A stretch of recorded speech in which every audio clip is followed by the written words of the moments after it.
Muling maghaharap sa 2022 elections ang dalawang kilalang political rival sa lalawigan ng Zambales, ang Deloso at Ebdane. Noong October 7 ay naghain na ng kanyang kandidatura si outgoing Zambales 2nd District Congressman Cheryl Deloso Montalya, anak ni dating Governor Amor Deloso na ngayon ay tatakbo bilang kinatawan ng ikalawang distrito.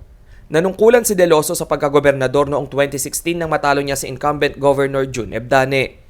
2019 elections nang mapigil naman ni Ebdane ang second gubernatorial bid ni Deloso at muling manalo bilang governor ng lalawigan.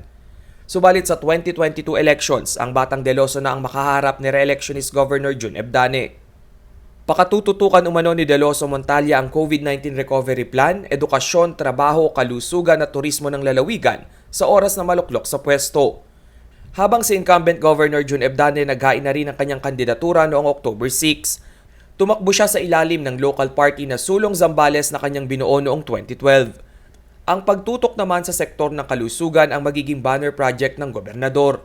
Una na ring nanindigan si Ebdane na walang special treatment sa mga papasok sa probinsya. Magpapatuloy umano ang no COVID test, no entry policy sa lalawigan. Ang pamilya Deloso at Ebdane ay higit isang dekada nang nagpapalit-palit sa pinakamataas na posisyon sa Zambales. Sila rin ang karaniwang sinusuyo ng mga kumakandidato sa national position dahil sa konsepto ng solid vote sa lalawigan. Ang 14 na munisipalidad ng probinsya ay mayroong higit kalahating milyong rehistradong botante.